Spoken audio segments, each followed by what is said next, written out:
Welcome to Bible Over Brews, deep thoughts ferment over time and text. I'm coming at you, Aaron Crude Juice for Vodka, and I've got Gumby. Yeah, you got me. And I've got Keith. And tonight is our toast to Pope Francis, a man we all endearingly enjoyed and loved. Before we get to that, though, I'm going to introduce our drink of the night. This will be Cider Boys. We're starting off with the traditional hard cider, First Press. At Cider Boys, we blend expected fruit flavors with the crisp taste of apple, with all natural ingredients, bold flavors, innovation, and high-quality Cider Boys hard cider. After an extraordinary drinking experience, we produce Cider Boys in central Wisconsin and source our apples from the rich orchards of Washington State. We take pride in Cider Boys and look forward to sharing new flavor experiences with you. All right. That's like beer porn, man. The Cider Boys. I mean, maybe this is the most complimentary way, but I'm like sensing like just a tiny twinge of homoeroticism. Cider Boys. We're starting off with First Press. Cheers, fellas. Cheers. Into Pope Francis. Pope Francis. Pour one out. Put it on the garage because that would make a mess. I'm drinking mine out of the glass. No head on this, which is expected. It is a cider. But, oh my lord, is that crystal clear. Ooh, that it smells fantastic. It smells like a First Press. Yeah. Wow. Oh, it's quite good. And sweet. And it's actually quite sweet, actually, to be honest. I think my wife would really enjoy this one. It is sweet, but it's like some low-grade ciders kind of like take this, like they use the sweetness to overpower. But like, Yeah. I'm like, this is sweet, like crunching into a sweet apple, like whose name I can't remember because I always forget the names of apples. I would say it's almost Granny Smith. Yeah, I buy that. Yeah, it's right there. It's almost like a Granny Smith. Yeah.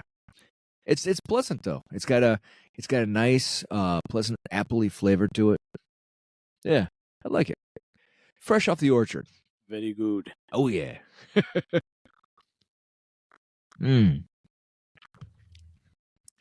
So boys, we toasted Pope Francis. What was your first thoughts when he came to the seat? Oh gosh, man, I'm thinking. I gotta think way back there. What year did he come in the seat? 2013. 2013. What was I doing? I'll let the Catholics go. Answer first. No, I was like really conservative in 2013. Like, what would I have thought of? Like, I think, but like, I was also the one who like kind of jumped off the boat when everybody got like the real conservative people got like, Francis, he's so in confusion. I was like, he's the Pope, you know, we should owe him some respect. And I think it was like, maybe it's like we were just watching a video talking about this, but like it was like, oh crap, the name Francis coming from South America.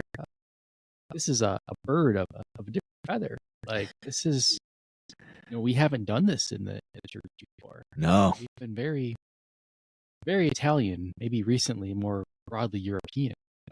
yeah. It felt like maybe like one of the first things that, you know, because you hear about the Pope settling in. So like one of the first things you hear about is the, you know, how he's not taking up residence in the traditional papal residence, that he's actually like, you know, kind of, you know, hewing to like a very modest abode. I forget like whatever apartments there are, like it's like the regular apartments for like whatever constitutes a regular person in Vatican City. But like this very much of like, I'm of the people. I am not, you know, here to drop a hammer, the theological hammer. I'm here to be a pastor. I want to say like the who am I to judge quote in reference to LGBTQ folks came pretty early in the papacy. And so like that was like one of the initial like, oh my gosh, why isn't he dropping the hammer on the gay people? Like it set a different tone. Yeah. Those little things, something like the little things between like what he was doing with this person, how he was kind of speaking its mind is almost too reductive to say, but like just speaking plainly, like a normal person with like normal day-to-day compassion you'd have if you were encountering people, in a close collegial way and not just treating them as abstractions to either say they're good or bad. Well said. Yeah, well said. I was actually still pretty evangelical at the time. So I was looking around. I was on a journey, and I hadn't taken any major leaps at that time. I was looking, but I will say, I really did. He inspired me, even though I wasn't moving in the Catholic direction yet. There was an inspiration there. It meant so much, like you said, Keith. It meant so much that he was somebody who, well, let's back that up a little bit. I had never thought of a pope being modest. In my mind, especially coming from an evangelical background, in my mind, the pope was always somebody who lived like royalty, right? That lived above the people, that took maybe not advantage of his position, but one who enjoyed his position. And that's, I've come to realize it's not really true.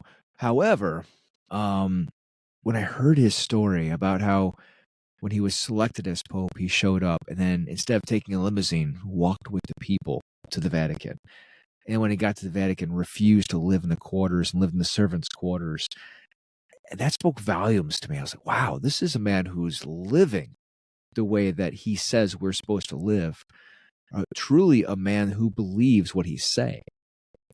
So that spoke volumes to me. And honestly, later in my journey into Catholicism,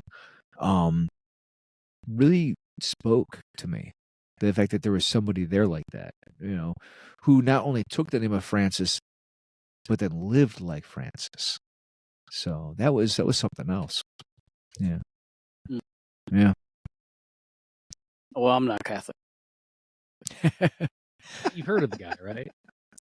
Yeah, I have heard of him. What's so controversial about him taking the name Francis? So I don't. No pope has ever taken the name Francis before. But for the non-Catholics out there, so Saint Francis, was a man who was very much, again, kind of a man of the people. He lived a very poor life. He started the Franciscans. For those who don't know, the Franciscan order is really based around humility, poverty, and living with the people in order to help the people on their own level. And so when he took that name, it struck people because it wasn't something that was hugely theologic. Instead, it was something about coming to the people. Huge difference. It's like, instead of speaking from the chair, he more like spoke from the manger, right? So he spoke more on the people's level. And that I've always said this, and I'm sure that there are lots of Catholics out there that want my head for this. But I've often said that I firmly believe that Pope Francis was a reformer, and that I believe that Pope Francis was there on purpose, on a mission from God to bring the church, to bring the church back to where it needed to be, because when we are always see things from a high-arcing theological position, sometimes we forget that we're all people and that we're all on a journey. And he really was there on the journey with the people. interesting. I didn't know the Franciscan connection to that order. So is that why most popes wouldn't take that name, or? Yeah, probably. Interesting. Yeah. Nope. There's also a lot of names out there. There's only so many popes, so you know. There's only 166. But I think that most of the names have, like you said, like kind of inferred. They've been more about like the authority, Yeah. or like John, obviously, like John, he wrote a lot of books in the Bible. So like this is someone who is a fountain of truth. So like that's why there's like, is there 13 Johns, or is there even more Johns at this point? Oh, jeez. I think it was 13. Yeah. It was 13. Yeah. So like that would explain that. Yeah. And then like I'm trying to think of other like names that. Well, I mean, Benedict 16. It was the 16th. Yeah. Actually, that's a good. Why is there 16 Benedicts? Who's the first Benedict? That was the monk. He was the monk. Benedictine monks, right? Yes. It was about the rule of Saint Benedict. Yep. So it was very strict. Kind of a way of living. Yep. So like you're saying, you're talking about like how you conduct your interior personal self if you're taking the name of Benedict. Gotcha. It's still a very deep name with a lot of meaning. I mean, not to take away from that at all. Because if you go through like the rule of the Benedictine order is very disciplined. There's a lot that goes along with that. So it's not to pull away from that at all. There's a lot of depth when you go through all those teachings and writings. And some of that's where you get some of the deeper Gregorian chants, and so again, nothing to pull away from that. There's a lot of deep intrinsic meaning to it. Well, I do like that the tie to in terms of what the church, how it should be viewed with spirituality. Mm-hmm. Because I think oftentimes religion and theology and all of that, and politics these days, all of that stuff, it seems to be way higher on the the value scale than spirituality. Yeah. Where I think the Franciscan order kind of it really kind of reflects what Christ's kingdom was about. It wasn't about politics. It wasn't about really religion. Yeah. It wasn't about all these other things, but it was about spiritual health. And so I do appreciate that it was about that. And I certainly do think, as a non-Catholic here, that he reflected that in many ways. But my understanding around him and learning about him didn't come so much later, for sure. So full disclosure there. I have a little surprise that we'll get to later too on Pope Francis. But he had a big background. He was born in 1936 in Buenos Aires, Argentina, making him the first Pope of the Americas. So, which is actually historic. That's huge. There's never been a Pope from the Americas before. Some people believe that it was that background that really made him a man of the people. And he had some controversies in Argentina as well. One of those was that he actually, and this one played against him on some levels and played for him on others. He actually did endorse same-sex unions in South America for civil unions. And he actually did this to protect the church and help people at the same time. Because down in South America, there was a lot of, let's just say a lot of angst against people who were same-sex attracted. He wanted to help the people, but he also had to protect the holiness of the church at the same time. Argentina was going to make the church have decisions on this, and instead he endorsed a civil union for the state, rather, so that way it protected both the people and the church at the same time. So it was a historic move, and it was very well crafted, and everybody benefited from it, and it protected everybody involved. So it was a lot of foresight that was involved in that. So it was an endorsement, not necessarily a change in Catholic doctrine. It didn't change the church at all. And that's one of the reasons why he did this, because the state wanted them involved. And obviously he's like, well, we can't change the theology. So instead we'll endorse the civil side of the union.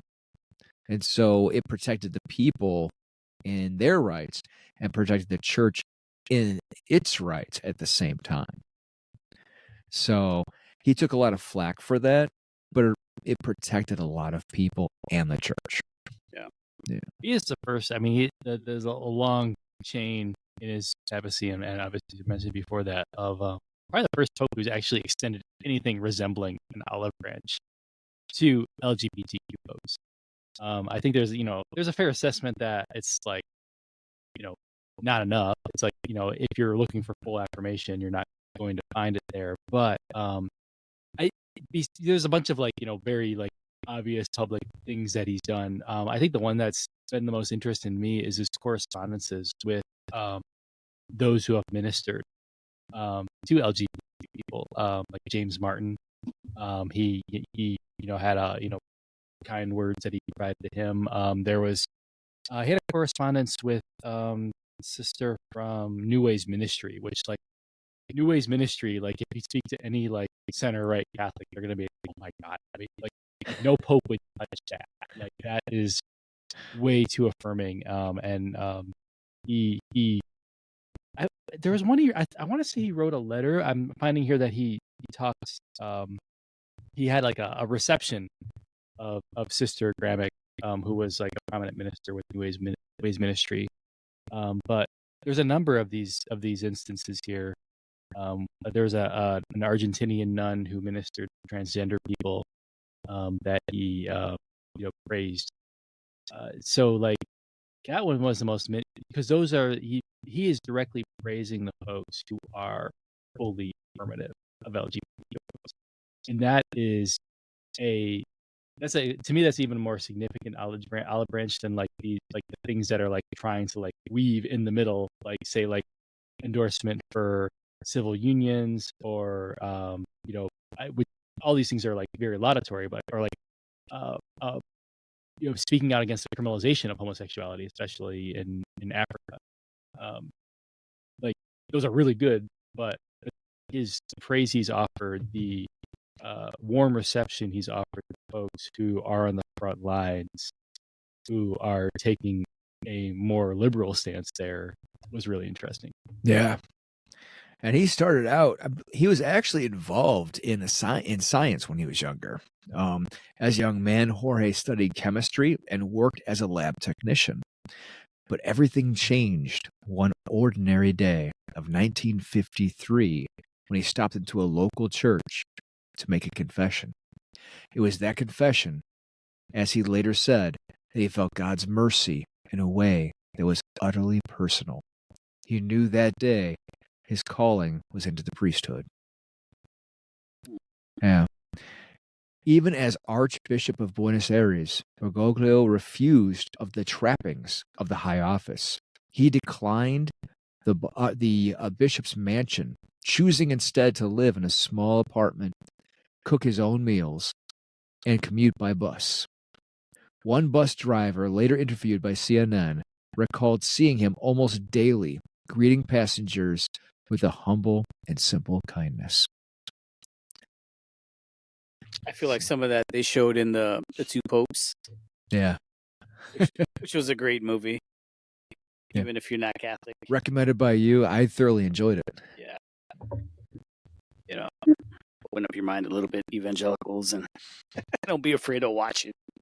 Or just watching too, Spirited, because it's all these dialogues between a somewhat fictionalized Pope Francis and a somewhat fictionalized Pope Benedict, Mhm. and they are friendly adversaries, in several ways, and even if those dialogues aren't fully accurate, they are reflective of the dialogue that's happening in the church at the time. And there's the friendliness, the warmness, but also the spiritedness, the conflict within that is really interesting to see. I think it reflects I'm thinking about myself, like, Pope Francis gets elected, and I'm thinking about how conservative I was, and he was coming in a moment when, especially when you think about the United States Catholic Church, was just starting to hit this fever pitch where it was really like um, tightly bonded, say, like conservative evangelicalism in terms of like politics and funding and all these things. And in a subtle way, like if anybody was like paying attention and trying to be like normie Catholic, he was representing like, oh, this is actually a diverse body, and just because all these voices are very loudly in my jurisdiction saying that this is this one way to be Catholic, here is the actual leader of the Catholic Church saying that the Americans don't have it completely right. Like they don't have a monopoly on what is Catholic thought. And you'll see that throughout his pontificate, where he is tweaking. He's simultaneously, almost purposely, not focusing on the concerns specific to Americans, or where Americans be like, that's what I care about, that's what the church needs to care about the most, while also tweaking them to be like, get off your high horse.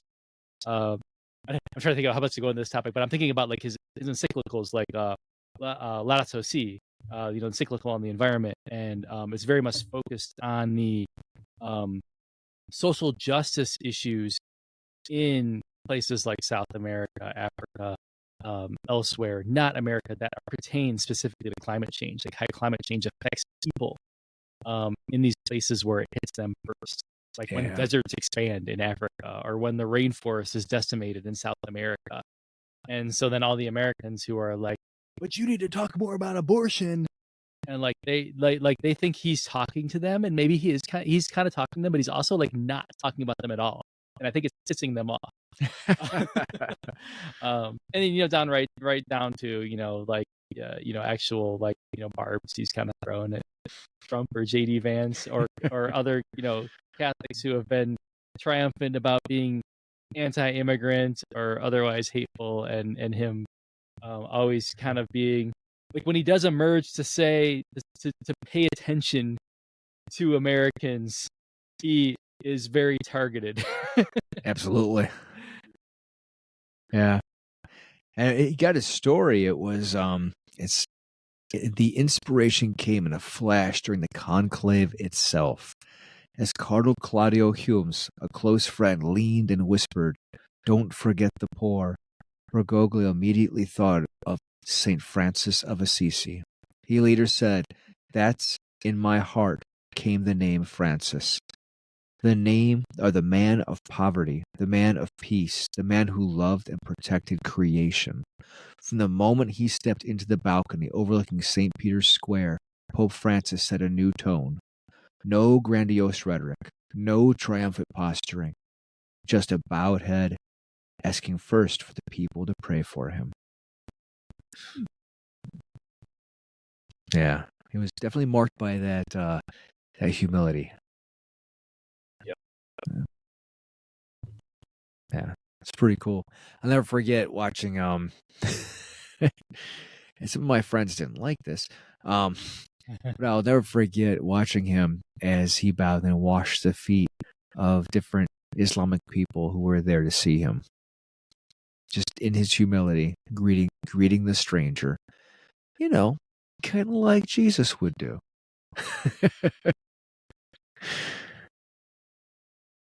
Thinking about, I'm kind of jumping everywhere, but I'm thinking about how you talk about Pope Francis as a reformer, and actually like how rare that is among popes.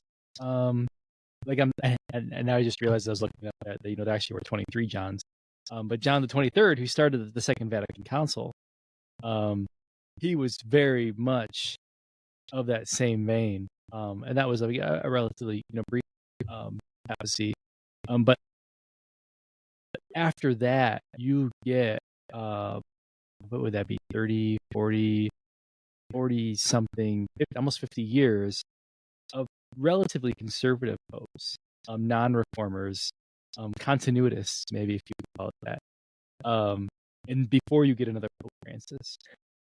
So it actually is quite rare to have someone who is stepping in that place to like question the status quo, not out of like a burn it down kind of philosophy, but of like we need to like modulate the hobby horses that we've gotten on. That we need to step back and think about what it is to really care for the people.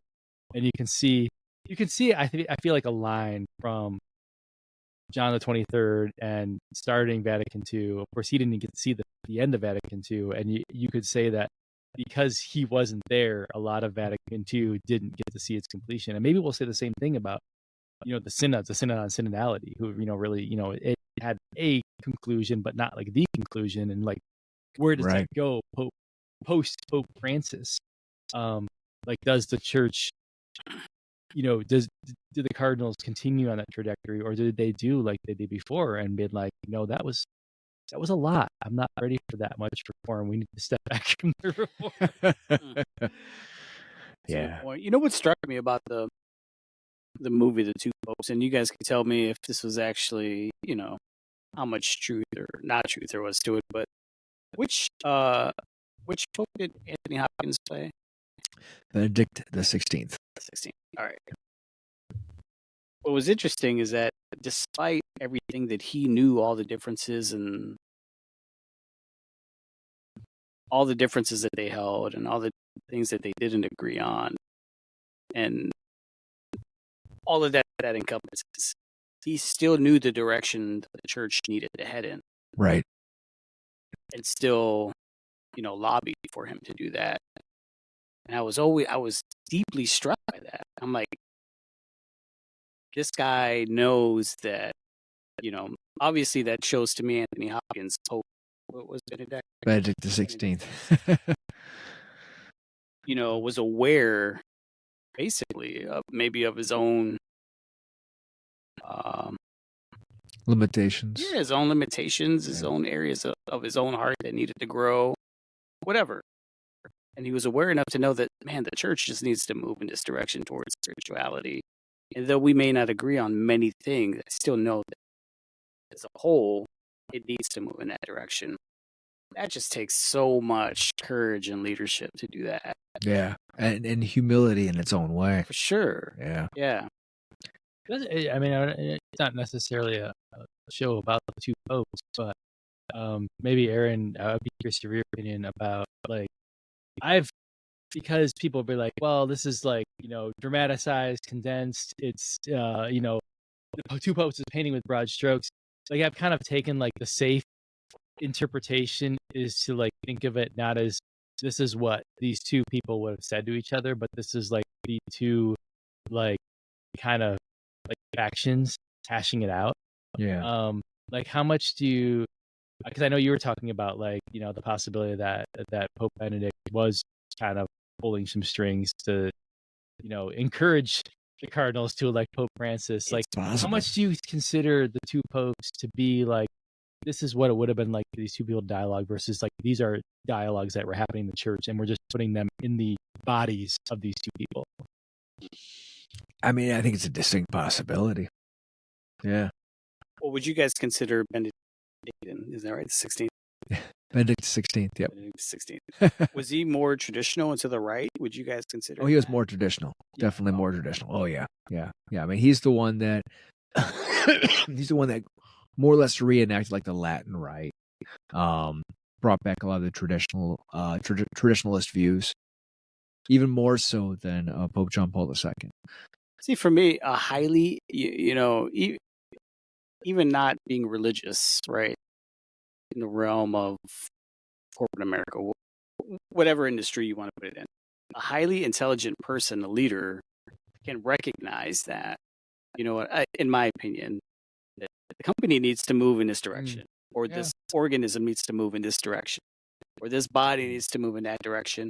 I don't agree with everything about it, but I can see that we need to move in that direction in order for us as a whole maybe to end up more moderate again versus hard one way or hard the other way. That kind of understanding, like, has me in the court of like, this is a pretty realistic dialogue between these two people. Right. Heard. Right. Because I mean, if you go into some of Benedict's more pastoral writings, like he does have a pastoral side that makes him, even if he's traditionalist in a lot of ways, it separates him from a lot of like the one note hyper traditionalist, hyper political bishops that you would see in the American church today. Ugh. Cheap shot. And people spoke highly of him. So like one real story, going back to the idea of washing people's feet. One prisoner, he said in one of his first Holy Thursdays services as Pope, Francis shocked the world by going to a juvenile detention center and washing the feet of prisoners, including 2 young women and 2 Muslims. This broke with long-standing tradition and headline circles around the globe. Asking why, he simply said, "It's the duty of a priest, and by extension of a pope, to be a servant to the people of God, especially those forgotten by society." In fact, there was another. He said this was from a Syrian refugee family. After a visit to the refugee camp in Lesbos, Greece, in 2016, Pope Francis did something truly unprecedented. He brought 12 Syrian refugees, 3 Muslim families, back with him to the Papal Plain to Italy, offering them shelter, food, and a future. The Vatican even sponsored their living expenses. He declared it is a mercy that changed the world, not anger. Yeah. Wow. Yeah. So again, he continued to live the example just over and over again. I'm sure that same spirit will be alive if Trump was the new pope. I mean, it was a pretty impressive picture. Yeah, it's so good. Stuff nightmares are made out of. He did say it was his greatest aspiration.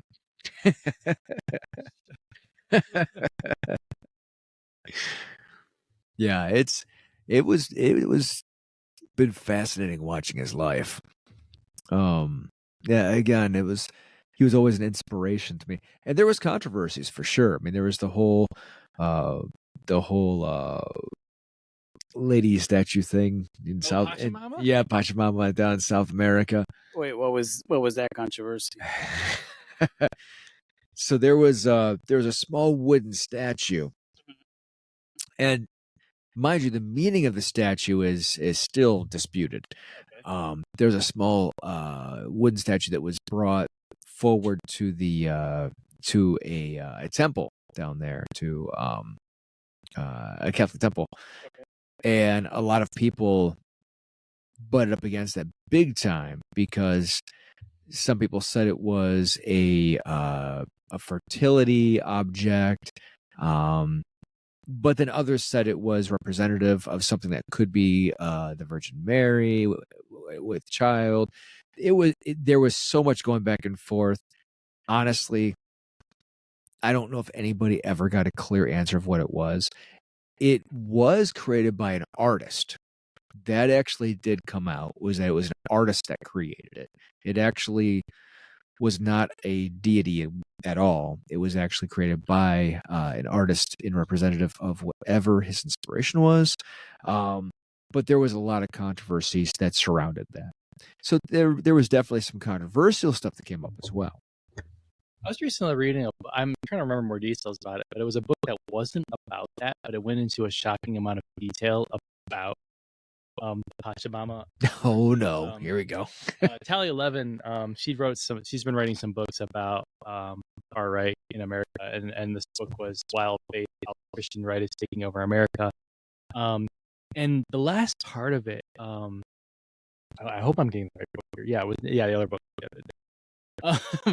But she was describing just like the cultural significance. So this was like a the bringing, because the context was the synod to deal with like the pastoral crisis in the Amazon, where they don't have enough priests to serve this group that is spread across very complicated geography. Isn't it like the Amazon that there's like basically like no bridges across the Amazon because it's so big? Almost none. Yeah.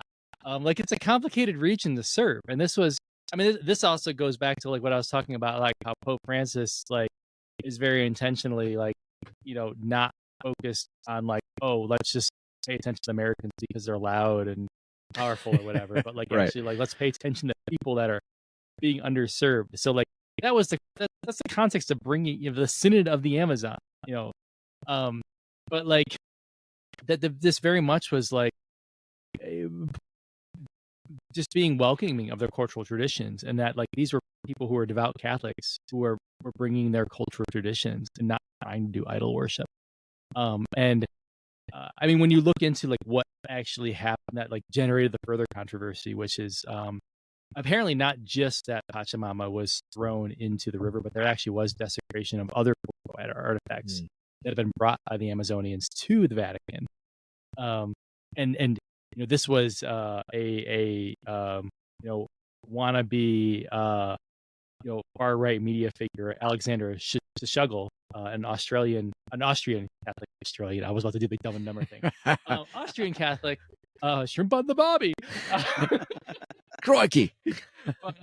He wanted his moment in fame, and he was sponsored by Taylor Marshall, who we all know is just a very of course citizen.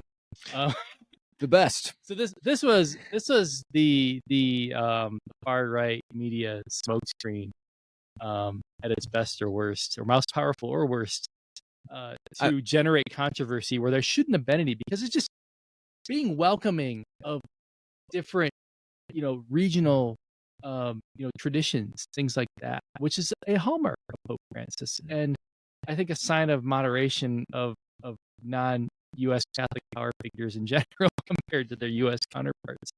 Like should have been a normal thing, but like you have to have this like propaganda network make it into a big deal, because like if you show tolerance, like that is like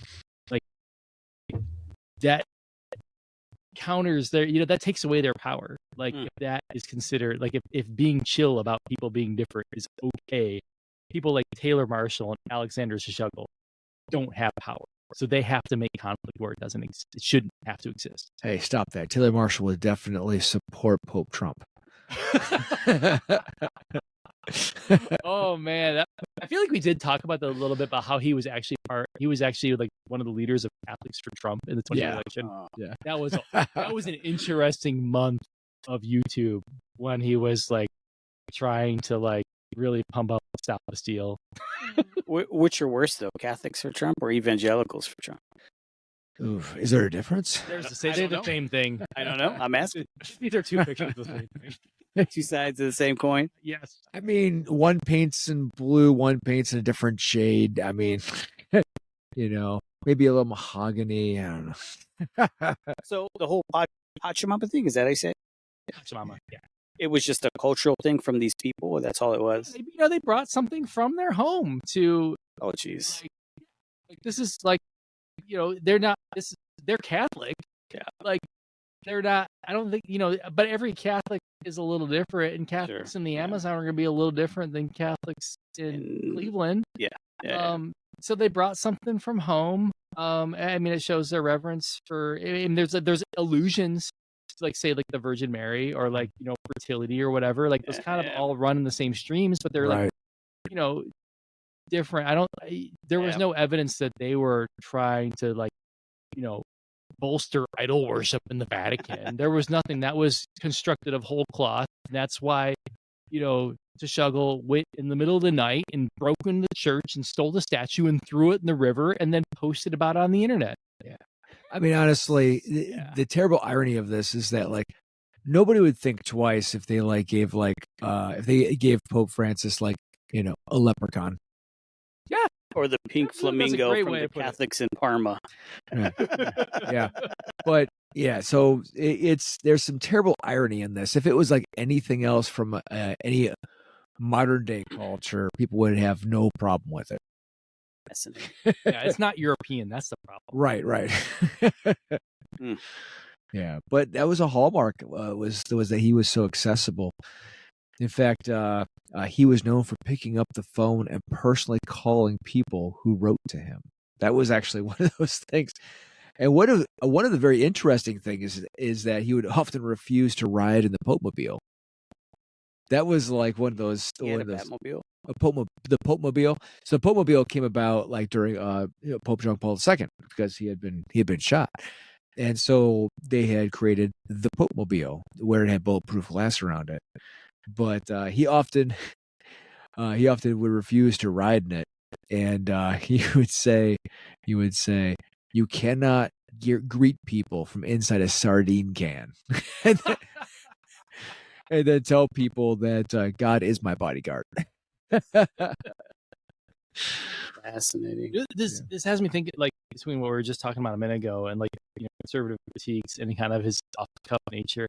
I think it would be good for us to circle around now to, like, the common critique from which the other critiques stem from is his plain spokenness, his off the cuffness, like how he will just kind of speak his mind. He speak his pastoral mind. I want to say it's not just like, it's not speaking his mind like, Donald Trump, where, like, diarrhea is coming out of his mouth, but it's like, this is me caring for people, and I'm not going to I'm not going to try to, like, mince my words and make it sound like I'm surgically trying to, like, show that I have a little compassion, but I'm standing behind church doctrine.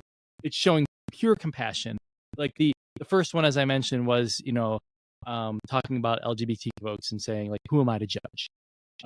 One that really sticks. It was a small event, but one that really stuck up in my mind is he was on a plane, and I think it was two reporters that were engaged, but they, like, didn't necessarily they like, I don't know where they were in their plans to get married, but he was like, "Oh, you're not married yet? Like, let's get married," and he married them right on the freaking plane. Wow. And any, like, scrupulous, hyper literal, very rule based, parasitic Catholic, that they're talking about, like, oh well, did they undergo the mandatory 6 months of premarital counseling? And what if they were living together? Did he ask about that? Like, all these, like, this, like, laundry lists of, like, what, how perfect you have to be before you should officially get married in the eyes of the Pharisees, modern day Pharisees. And, like, Pope Francis didn't give a crap. He was like, "Oh, you guys love each other. Let's get married." Sounds like he'd have a beer with us. Speaking of which, when asked how he celebrated his birthday, Francis often laughed and said he liked pizza with friends. He said, true to his word, one year he celebrated his birthday with a simple margarita pizza surrounded by the Vatican's cleaning staff, gardeners, and police officers. Just a simple man of the people. Just another night out at Mar-a-Lago. Same difference, really. It's Trump being humble. Yeah, that was really cool.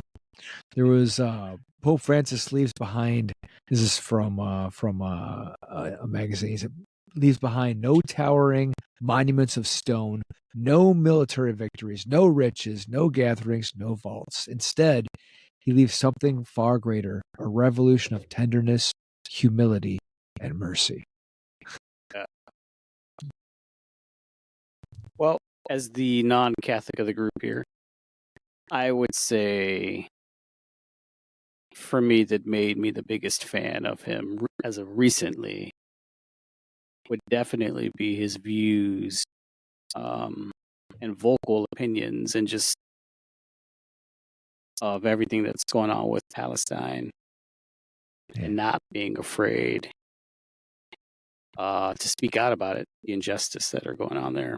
Yeah. He totally just made it non-political, and was not afraid to speak up against it. Not one night. And so, which leads me to the one thing I got. All right, let's hear it. So aside from him just being, vocal about that, I was kind of surprised to hear this. This is from, well, I'll send you the link here, Aaron. But anyways, the title of this article is called Pope's Final Wish. His car was to become a mobile clinic for Gaza's children. You heard of it? No. Swedish television announced on Sunday a humanitarian initiative to convert the late Pope's Francis car during 2014 visit to Bethlehem into a mobile clinic for children in the Gaza Strip, fulfilling his final wish. The initiative is being carried out in coordination between Peter Brun, Secretary General of Sweden, Anton Safar, something from Jerusalem. The project had received Pope Francis' personal approval before his passing. According to the Palestinian News and Information Agency WAFA, the Pope had said, "If it will help the children of Gaza, then it deserves to be used in this way." And there's more to the article, but I would say that that's pretty amazing. Yeah. Yeah, I agreed. He often said that he spoke with the Christians in Gaza every night. Yeah. Yeah, it's fantastic. He had I love the fact that there's a sad but beautiful richness to the fact that he passed away on Easter. One of the very few popes, if ever, that passed away on Easter. Only one of them got 65. Yeah. Any one of them. Yeah. But what even speaks more than that, not just they passed away on Easter, but hours before he passed away, he was able to give a final sermon. Like, he made sure that he was there to give a final sermon just hours before he passed away. And that tells me that he really had the cognizance and the strength to give that final resolve, just working until the end. His final message is right here. He said, "Christ is risen. Alleluia. Dear brothers and sisters, happy Easter. Today at last the singing of the Alleluia is heard once more in the church, passing from mouth to mouth, from heart to heart. And this makes the people of God throughout the world shed tears of joy. From the empty tomb in Jerusalem, we hear unexpected great news. Jesus, who is crucified, is not here, he has risen. Jesus is not in a tomb, he is alive. Love has triumphed over hatred, light over darkness, and truth over falsehood. Forgiveness has triumphed over revenge. Evil has not disappeared from history. It will remain until the end, but it no longer has the upper hand. It no longer has power over those who accept the grace of this day. Sisters and brothers, especially those of you experiencing pain and sorrow, your silent cry has been heard, and your tears have been counted. Not one of them has been lost. In the passion and death of Jesus, God has taken upon himself all the evil in this world, and in his infinite mercy has defeated it. He has uprooted the diabolical pride that poisons the human heart and wreaks violence and corruption on every side. The Lamb of God is victorious. That is why today we can joyfully cry out, "Christ, my hope, has risen." The resurrection of Jesus is indeed the basis of our hope, for in the light of this event, hope is no longer an illusion. Thanks to Christ, crucified and risen from the dead, hope does not disappoint. Spes non confutant. That hope is not an evasion, but a challenge. It does not delude, but it empowers us. So, again, true to the end, he was able to speak just hours before he passed away. And to that end, we'll crack open our last drink of the night. We don't do this for us. This for Coming Francis. out of this, after we practice here, I have 3 rapid fire Pope Francis controversies we have. All right. This next one is the Cider Boys Grand Mimosa Apple Orange Hard Cider.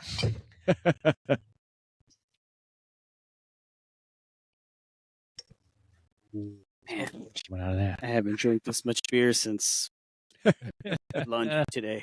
I'm not waking up tomorrow.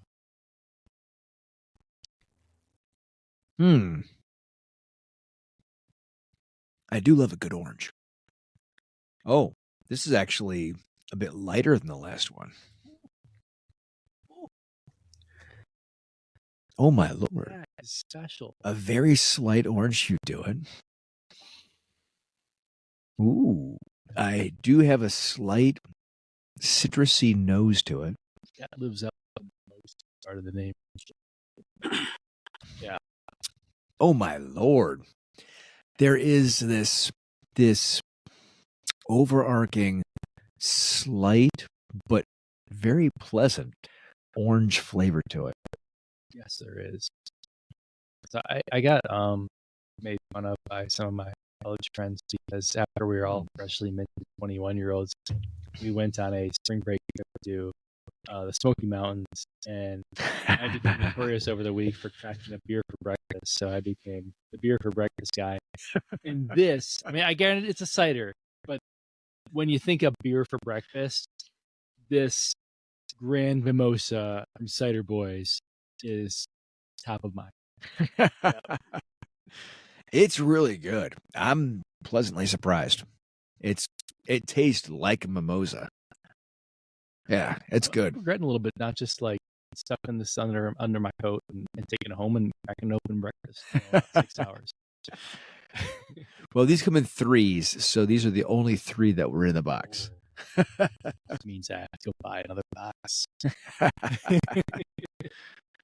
But it is quite pleasant.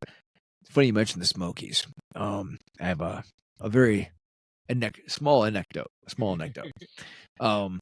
I went down to my family and I, my kids, my wife. We did our little tour down in the Pigeon Forge and Gatlinburg area. That's exactly where we were. That is a fantastic area. So much fun. Like people talk about the hill over in Canada. This is so much better. Like, oh my Lord, it's like layers upon layers upon layers of stuff you can do. It is just ridiculous. You could be there for a week and you won't crack like a third of it. It is just so much stuff you could do. It's fantastic. We stopped in, because of my insistence, to the Smoky Mountain Distillery, which is right on the strip. And we stopped in there, and she says, "Would you like to try a small flight?" I was like, "Sure." So she pulled them out, and they were only like little half shots. They weren't full shots; they were half shots. But there was 12 of them, and it was $5. And I was for the whole thing. I was like, "That's a no-brainer. I'll do 2 of those flights." And then I hand the keys to my wife. Take some to go. So I highly recommend stopping at the Smoky Mountain Distillery. It is awesome. So it seems like we're all in agreement that you should go to the Smoky Mountains and drink heavily. So good. Oh, so good. There. Although these days, the older I get, the less I want to drive around there on the mountains. And yeah, I just doing all my drinking safely in the cabin when we were ready for the day. There you go. Or for the morning. I mean, it was just like, yeah, I'm all right. I'm not going anywhere right now. I'm just gonna drink. There you go. I just feel like when I was younger, it was no issue at all for me to drive through there. Like eyes closed, 75 on the highway. And now I'm like, oh my gosh. How did I survive? Yeah. But that was, it was pretty cool. And then a fun side anecdote to my anecdote. It's also where I spent my honeymoon. No, in the Smokies. Yeah. Me too. Oh, all right. Yeah. That was Alaska, so I can't. No, you're not one of the cool kids. Yeah. Beer guy. And what's funny is that I doubted my wife. She's like, so we should just go do it on the Smokies. And I was like, there's nothing down there. And she's like, no, we should definitely do it. I was like, but there's nothing down there. She was like, trust me, I did it on a church trip. I saw tons of stuff. We got to do it. I was like, all right, I'll trust you. It was a good decision. Yeah, we loved it for sure. Although you really got to believe and respect the signs that say don't feed the bears. They mean it. Yeah. They really mean it, especially if you're from the city. And I found out that on every corner there was a putt-putt course and a Waffle House. Man. Did you make it to Dolly Parton's theme park? I still have not made it there yet. I still have not made it there. I do want to go, because who's not a fan of Dolly Parton? Yeah, absolutely. Yeah, she's just phenomenal. Great songwriter. Maybe we'll be doing a Dolly Parton. So what's your controversy? Let's do it. Let's do it. Things that really tweak some people. Uh-oh. Did that we have not yet really talked about. At least I don't think we've really talked about them. We touched on maybe one a little bit. Our first one is his tamping down of the Latin Mass, Traditionis Custodes, Traditionis Custodes, say that. I don't know. Traditionis Custodes. Yep. Which was to, there was this, Benedict had, promoted the Latin Mass, or the, what would he call it? What's the real name for it? The, hold on. Novus Ordo. That's it. Novus Ordo. Yep. No, Novus Ordo is a new one, but the other opposite of it. I'm blanking out. We're both blanking. Yeah. But, okay, so yes, Vatican II, we transitioned largely to the vernacular Mass being the normative, but the older Mass didn't entirely go away. You could still say it in certain instances. Benedict expanded like the cases where you could say that, and there was communities that popped up around it. A lot of churches would have, we'll have at least one Latin Mass over in the weekend, and then some communities would become exclusively Latin Mass. Yep.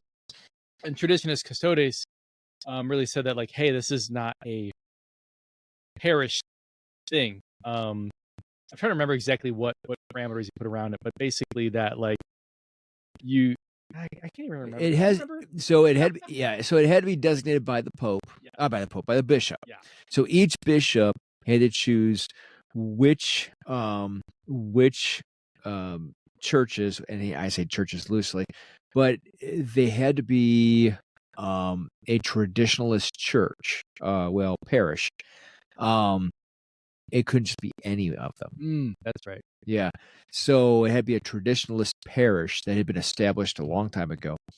And it had to be under the designation of the bishop in order for it to achieve that status. Yeah, like the priest couldn't just decide, we have a bunch of people who are and there was a limited number. I think it was, I want to say it was 3.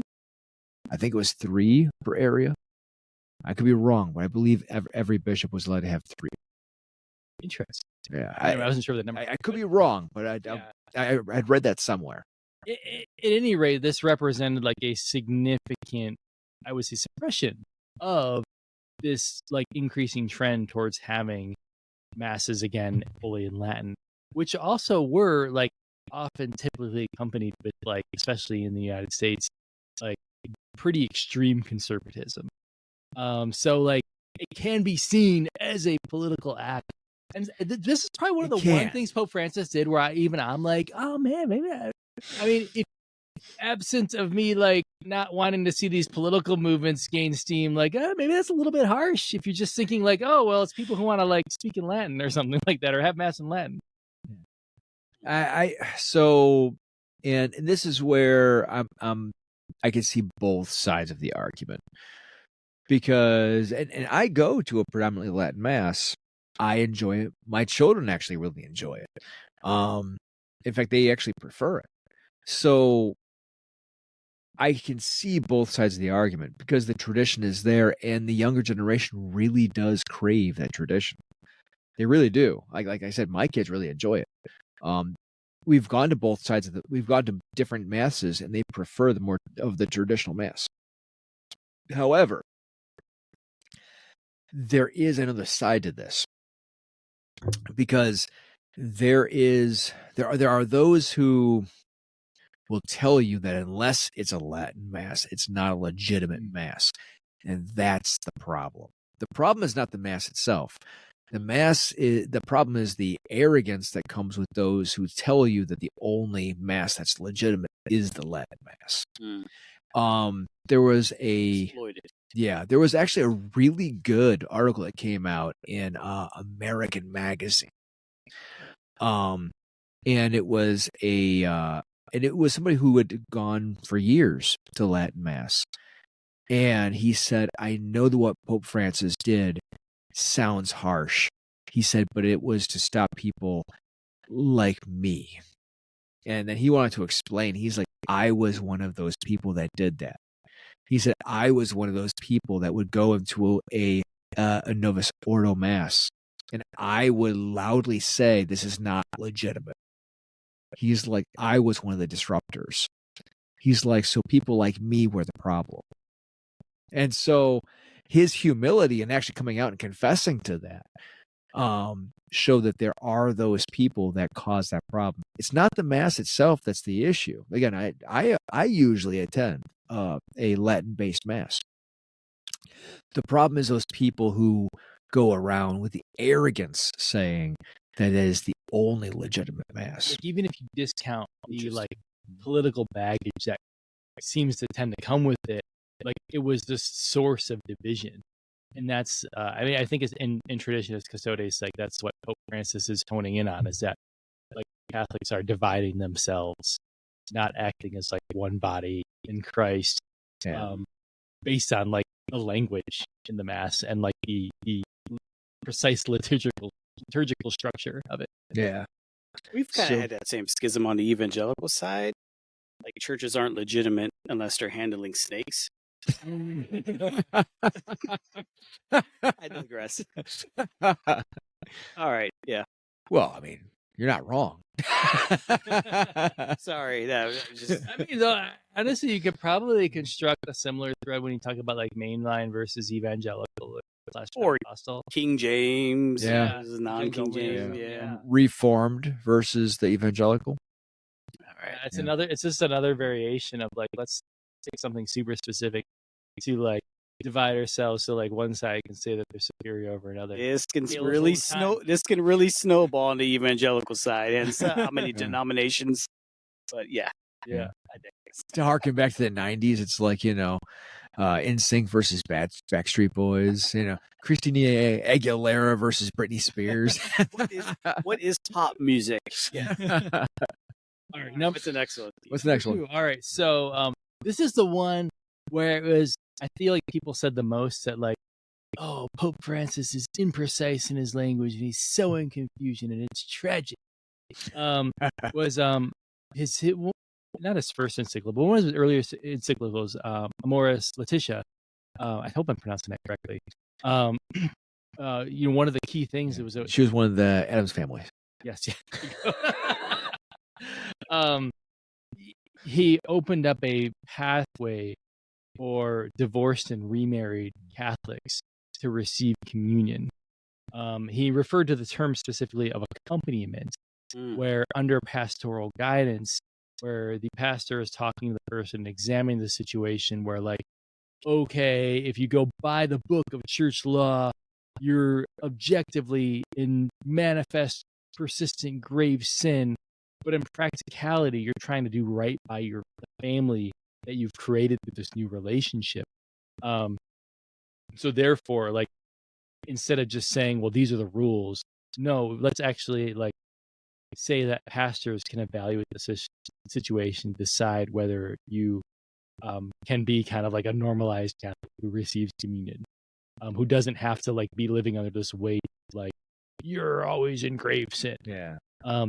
That broke a lot of very conservative brains, because they're like, you're so in confusion. These are the rules. You can't break the rules.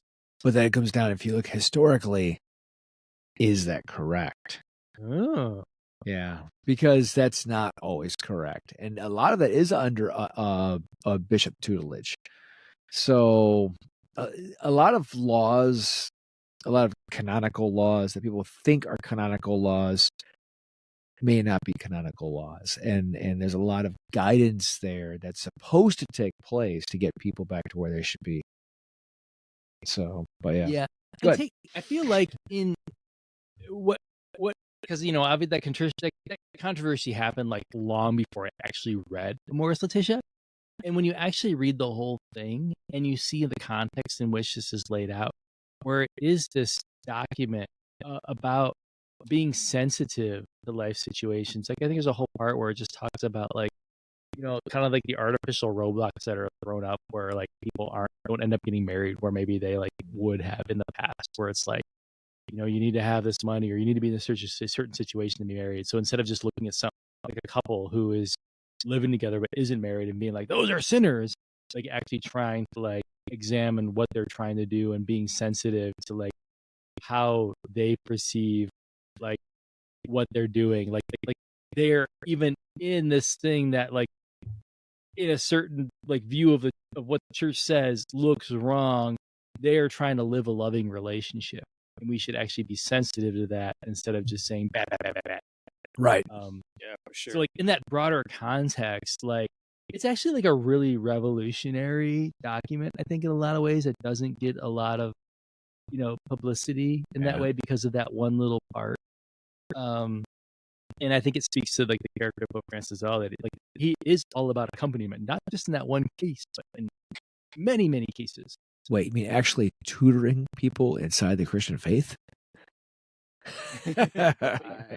I think that's a great one, actually. I mean, I applaud that move for sure.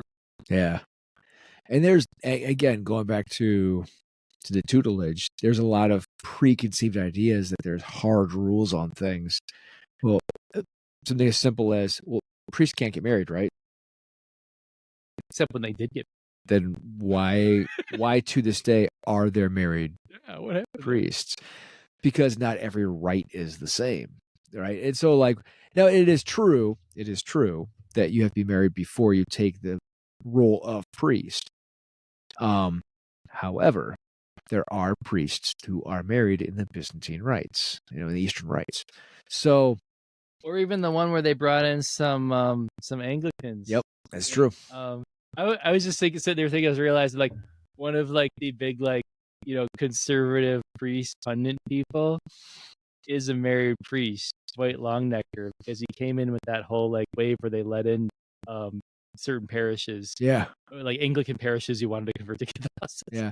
So there are exceptions. So a lot of these rules people think are hardline rules are not so hardline rules. There is ways to bend in the Catholic Church, just like God has bent stuff all throughout Christendom. Yeah, it's just looking at somebody's humanity. Yeah, I mean, evangelicals are notorious for that. I mean, if you are not married but you're clearly together as a couple, it's like kind of this unspoken thing in their church. Oh, really? So they're living in sin, and we're just gonna all be okay with that? Yeah. That kind of thing, and let's do it too. No. Pope Francis, like I did a common thing, like Pope Francis kind of like they like guys just chill out. Why do I like being around them more than actual married people? They're nicer. Gosh darn it. So number 3, so Pope Francis changed the catechism. So our most recent catechism came out during Pope John Paul II's. He didn't change the catechism as dramatically as I think people like to make it out, because hardly at all. Pope John Paul II in the original like recent catechism was actually like not super big on the death penalty. It was basically, like I said, like the death penalty is like theoretically like possibly licit, but like in practicality, like very rarely is it okay for the state to kill people. So Pope Francis simply changed it to say the death penalty is inadmissible. Yeah. He changed the catechism, and this just broke the law and order conservative's brain. Who was like, no, we've been okay with the death penalty throughout history. The state needs to have the right. Have we though? Because Pope Benedict XVI was not favorable towards it. Pope John Paul II was not favorable towards it. So have we always been? This is a pretty American hobby horse. Very much. The U.S. is one of the last countries, in the what we consider like the West to actually even have the death penalty. Right. And it keeps coming, especially more recently, it comes back in waves where we have. Which state was it recently? Just shot somebody. Yeah. Oh gosh, was that a Carolina? An execution? Yeah, I think it was. It was probably Carolina. Yeah. Sorry, you Carolinas. You guys got to get together. I was just shocked when I read. I'm like, what the hell? I'm like, Yeah. you still do that? Yeah. Although, in their defense, being shot is probably far more merciful than the actual shot they give you. Yeah. Because from the research I've done on it, when they give you the peaceful shot, when it hits you, it feels like your whole body's on fire until your heart finally stops. So being shot's probably more merciful. But there is this like broader trend where you have individual states, running out of already legalized means of executing people, and they have to like quote unquote innovate and like, oh, what laws can we pass to create new opportunities to execute people? Like, can we make firing squads legal again? What about guillotines? What about hanging people? Oh my Lord. Like, the far right brain in, it's ridiculous. States just, they know no bounds. They're just sitting there thinking like, man, what other ways can we kill people? It draws me back to that pastor when he was with his church who said that he had his own parishioners coming up afterwards saying, wow, why is Jesus so woke? I don't think we can listen to what Jesus said. He's way too weak for us. There was a pastor and his own parishioners were coming up, and he said, and they were like, no, Jesus is too woke. Why isn't he stronger? Like, that was his own parish. And this was an evangelical church. And it blew the pastor away. He's like, guys, this is Jesus talking. This is Jesus, merciful, beautiful Jesus. And that was their answer, was that, well, Jesus is way too woke. Yeah. This is where, like, in some ways, not to get too, gushy, but like Pope Francis does like kind of parallel Jesus's ministry in some ways, where like Jesus, says he wasn't here to like unite, but actually like, create this stark contrast between people who are following him, people who are not. And like, it's such a big contradiction that exists in like what constitutes the ascendant political religious conglomeration, not just in America, but is emerging in lots of parts of Europe and all around, where it is about like, we need to like be pure, and we need to be, we need to exact justice. We need to focus on justice and, properly punishing these crimes so they don't happen again, or whatever. Like this overly severe thing, and like, here is the leader of the church, like he is written basically in what as close to stone as possible that like what you're doing is not Catholic. Yeah, agreed. That's a touchy subject. I think for me, I don't know. Maybe this is some of my conservative side coming out, but I'm like, because there are some really darn evil people out there, serial killers, serial rapists, serial child predators, you name it, whatever. They exist in real life. And, to be honest, I don't know if there's any way for society to deal with them in a healthy way. Not that I'm advocating for that, but to be able to separate that if there is execution, a high level state execution, and however it's done, to say that, the church sanctions that or approves that is, for me, I think we got to draw the line. I don't think that's, if it happened in that state, that doesn't necessarily mean every Christian condones that. Yeah. It's not God saying, this is what we want, or, this is what Christ wants, or. But it is like, how much is that them bringing justice upon themselves? I will agree that like the powers that are pushing this kind of stuff, like it takes a shock. Like I can think of just in our state politics, it takes a shockingly small number of people to advance of an extremist view. Like if you have a dozen representatives of like the local right to life group saying that like you need to like put women in jail, you're gonna have a representative in like the Ohio General Assembly who's gonna be putting that bill forth. Like it's an extremely small funnel that fuels extremism. So like when we have like like say like Texas, who's like really on the forefront of advocating for the death penalty. There's like small interest groups who are pressing on politicians, who have close relations with politicians, who go up to the top level, who are then promoting this as like this is the way. And a lot of it is about like it's all about like the locus of power, because like those people at the bottom, project, they obtain some power by successfully advocating for this position, and those people who are now in the position to actually make it happen, they maintain that power, they maintain the trust of the people below them who might be also tied to people with lots of funding. So it's like this like it's kind of like the tale as old as American politics, where it's an extremely small number of people who are pulling the strings, and they happen to be pulling the strings in one way. Yeah. And I'm trying to remember where I was going with this, but to say like it still matters. But I know what it was. To do it, to make it palatable to the masses, they are still often adopting the cloak of Christianity, at least in a broad sense, even if it's not particularly like, oh, I'm doing the death penalty because I'm Christian.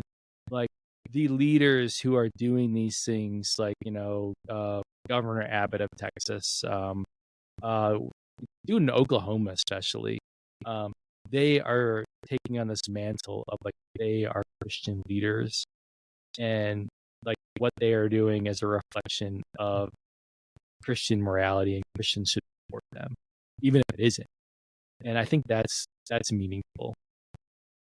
Even if I'm on the far left and liberal side of this debate, though, and let's say I was for the evangelical side, Pope's, someone akin to the Pope, and I say we absolutely do not condone state execution from the church standpoint. We don't condone it. In my mind and in my heart, I know that it's still going to happen, and that people are going to bring these things upon themselves at the state level. And it's still going to happen. And it's still going to weigh on my mind and in my heart. I'm like, is this a better thing for society that this person's not here now? Or how do you reconcile? How did someone like Jeffrey Dahmer not know that his life was going to end up like that? Being murdered in prison. Yeah. And, it's really, for me, it feels a bit naive to think that as a church, we could have reconciled a person like him, or, whatever the epitome of evil is in our society. But you have, there's parts of me that wonders when people are in their right mind. We've had saints that were murderers. We've had saints that murdered their own family. Like Paul, right? Yeah. In the New Testament. Yeah. I mean, literally, St. Julian the Hospitaller literally killed his own family. So, I mean, if you look at that, is anybody beyond redemption? Not in the eyes of God. Right. So we're talking about matters of the soul and salvation. Yeah. But even just not admitting the death, not saying the death penalty isn't okay, isn't saying that they are redeemable in a temporal sense. It's just saying don't kill them. Right. Yeah. This hits at something though. It just reminded me of something I was thinking probably like 3 years ago in the middle of his papacy, as Francis was putting out encyclicals, which is probably a good transition point to like talking about like the challenges of the next pope, whoever he is.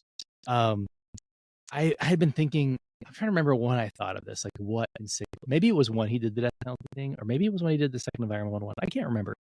But I was thinking like I could have seen Pope Francis doing an encyclical about criminal justice, about policing, especially in the American church, but I think all over the place, where like in Europe there's this big focus on like law and order and criminals and whatever, like speaking to the culture about a proper viewing of like what it means to have justice, the sources, considering the sources of criminality, because a constant in this like this era where like kind of like fascism is sweeping all around us is, and this hasn't just been the actual fascists, but also like Democratic mayors have been doing this a lot. Oh yeah. Is speaking in terms of like you need to fear the criminals, or like there's people all around you trying to get you, and we need to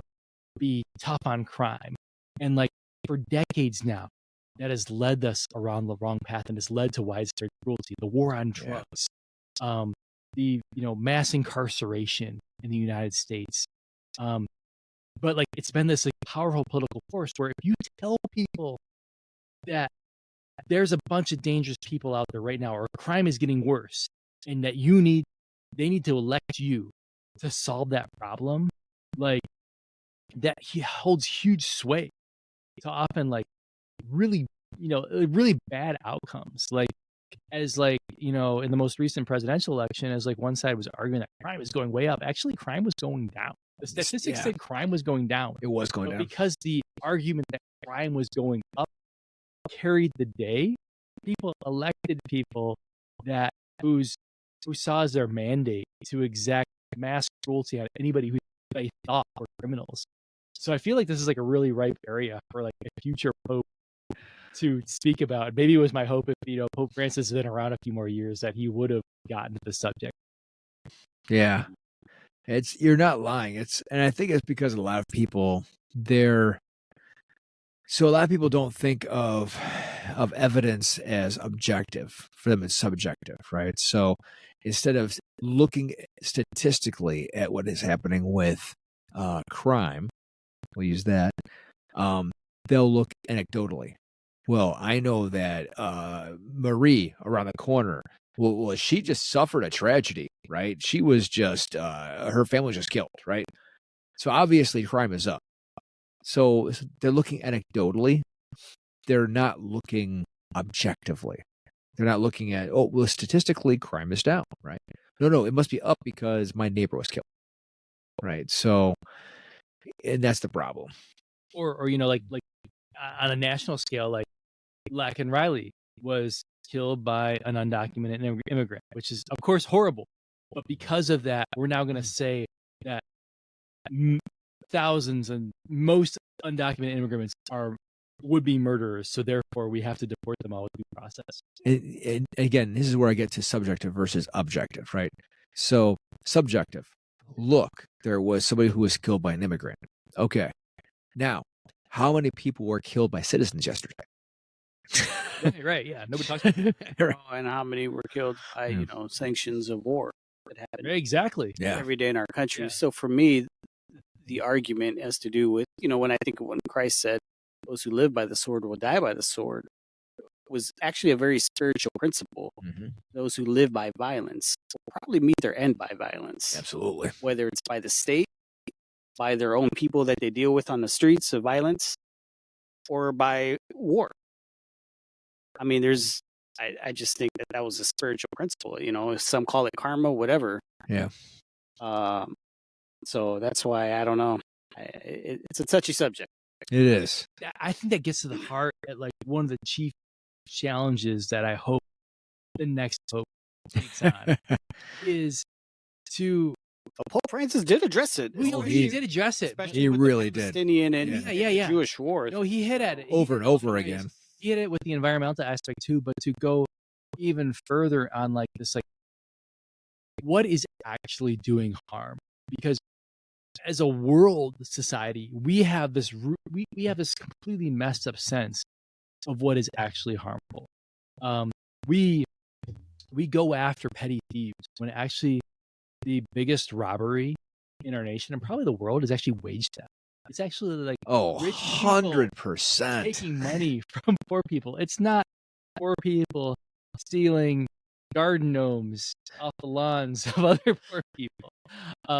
Yeah, that's what we go most critically after. Or like, even like I fight with this because like we try to do like a lot of environmental stuff in our family, but it's good to recycle It's good to like drive less or whatever. But like you know what ultimately is like on the environment is like the U.S. military and its global footprint.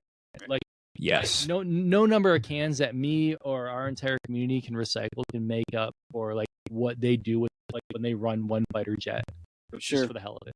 Right. Right. Yeah. So like a pope could like a future pope and Pope Francis did this to some extent like can further illuminate, especially in a post-truth era. I think there could be like a legitimate encyclical about disinformation. Mm-hmm. But like what are actually like what does it mean for there to be systemic injustice? Yeah. Yeah. Well, for one thing, Yeah. I mean, it is a whole other podcast, but at least stop making it profitable. That's a good start. Yeah. Yeah. And it's funny you touch on that because that's one episode I'm looking to do in the future is one on not just economics, but spiritual economics. An encyclical on billionaires. Because the thing is that, believe it or not, We could be banned on that episode. yeah. There are biblical and Catholic, but deeply biblical principles that go all the way back to like the roots of the Old Testament that speak on good economics. It's very interesting. So that's one I was actually hoping to do in the near future. It's good. It's like I was actually surprised at some of the things I pulled up. It's pretty good. But that brings us about to the end of the hour. Keith, Oh dang! any last the German Synod and like the possibility of schism? Oh yeah, you had one more controversy? Oh, I mean, I only specified 3 controversies in that list, but that was another, and like I think like a future pope, Pope Francis was trying to thread the needle on this. This was like a topic we didn't get to, but with like the German, bishops, the German.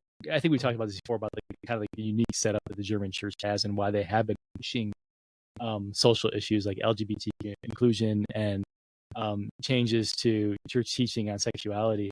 And the synod on synodality was kind of like a sensitive maneuver to kind of like tie that into something safe and broadly institutional and not just the German church going off and doing his own thing. But I think that is a key challenge for the next pope. It's unfinished business from Pope Francis, though he did work really hard on it and probably went faster than a lot of really anybody could have anticipated and actually like trying to advance conversations there. But like the next pope, like I feel like, man, if they're super conservative, they probably risk schism with the German church. And the German church when I say German church, it wouldn't just be the German church, but actually would be a lot of churches who would be pulled in their orbit ideologically. But if the other, a pope that's too liberal might do the same thing just from the opposite perspective. Not to say that the like middle of the road is necessarily right, because the middle of the road has its own risk. But I think that's a really interesting, fraught challenge that Pope Francis was working on that is still going to be worked on one way or another by the next pope. That really made him like the right man for the job. Yeah. Keith? I mean, Gumby. Oh. Gumby. Yeah, I'd be questioning myself there. Wait, maybe I am Keith. Holy crap, all this stuff. Man, it's been a great talk. Pope Francis, I am a fan for sure. As a non-Catholic here, I think he exhibited many qualities that any believer and just general human being should not be afraid to follow and admire. Yeah. So, hats off to him. May his soul rest in peace. And there's nothing taboo over Brew. Yeah, he's definitely somebody who helped me in my journey, because he gave me something to aspire to, watch, and admire. As somebody who lived his principles, he didn't just simply speak them, but lived them all throughout his life. Regardless of what anybody else thought of him, he really held his ground, and for people like me, was an inspiration. So, but please check us out on our social media feeds. We are on Facebook, Blue Sky, Twitter, and of course, BibleOverBrews.com. Buy us a beer so we can bring you more info. Do not drink for ourselves. That's right. Godspeed. Good fight.